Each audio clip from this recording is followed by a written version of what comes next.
Good morning, Friday, July 15th. Whew, the humidity is definitely coming back. Was a not too bad of a week this week as far as the temps go. It was hot, but there was less humidity, and the mornings were much cooler. So still summer, but wasn't too bad. Next week's looking a little worse. Today and tomorrow is supposed to be pretty hot. Good possible chance of rain Sunday. That would be much needed. Fun facts for today's video.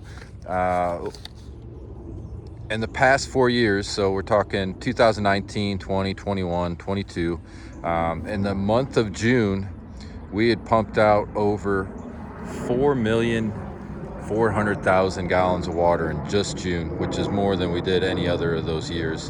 And then for July, we're currently at 1,600,000 gallons. And in the previous 3 years, we're already surpassed 2 of those years, and we're only halfway through July.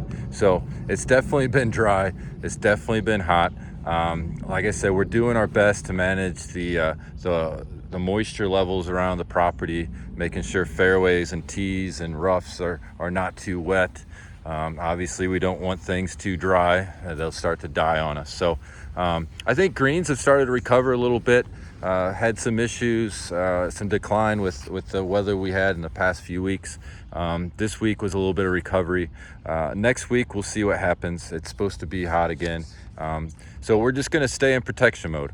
And protection mode just means a little bit slower putting speeds, because what we're doing when I say protection is, we raise the mowing heights just a hair.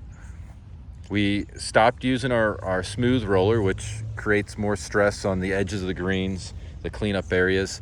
And then we had also took the grooved rollers, which are on the machines. Hard to explain. Maybe I can show a picture sometime.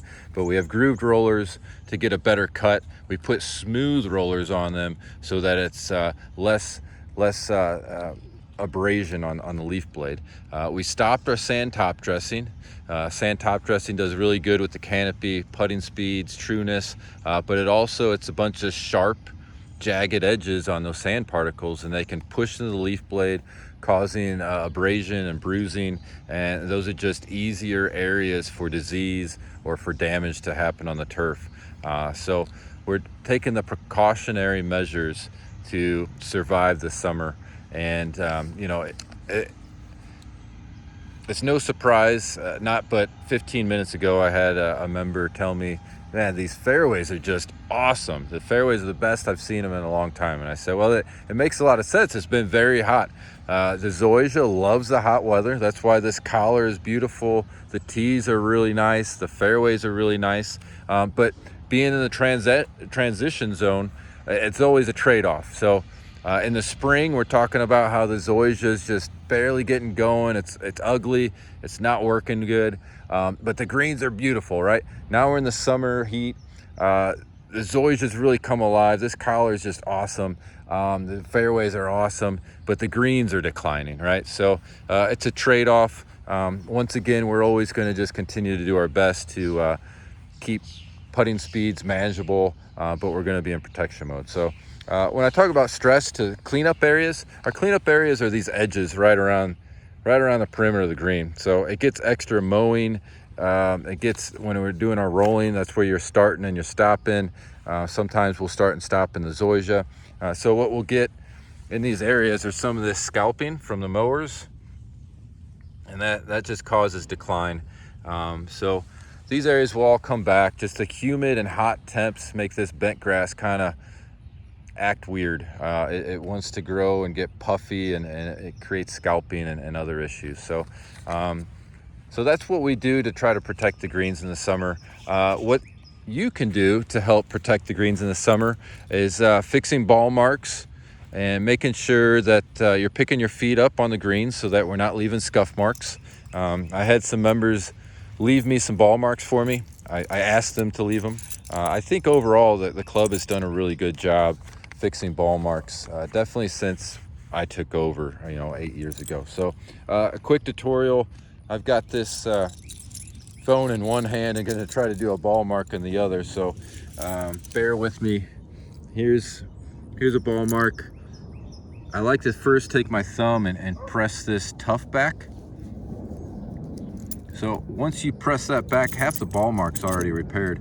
Now, it's very important that you come in at an angle and you push forward. You wanna take that grass and push it towards the middle. And you can come back further to get it all to mend up. And then there you go, they're all done. So we've got one more over here. What we don't want to do is we're not taking this straight up and down and pushing it up. That will destroy roots and damage the turf, all right? So we're pushing in. So once again, I'm taking my thumb, I'm gonna push this back down. Look at that, half the ball mark already gone. Now at an angle, bringing it in and pushing forward, push towards that cavity. Angle forward. You can come back if you need to, angle forward, angle forward. So there it is, stomp it down, and that right there will be healed and no issues. If you don't fix it properly or you don't fix it at all, we end up with a bunch of orange dots everywhere, all right? And nobody wants that. So we're doing everything we can, keep the protection on the greens. You know, we just want to try to avoid scuffs. Here's a foot mark scuff. Those scuffs will cause damage. So I'll push that back down. And then unfixed ball marks will cause damage. So these videos get longer and longer each week. I really apologize. I'm just trying to get as much info out there as possible. I really didn't even go over this week's work. We did some fairway aerification, and we also vented greens. I'll have some pictures included with this, but sorry for the long video. Please fix your ball marks, keep it up, enjoy your golf course. Definitely enjoy the pool. This is definitely pool weather. So take care, have a good weekend. Thanks, bye-bye.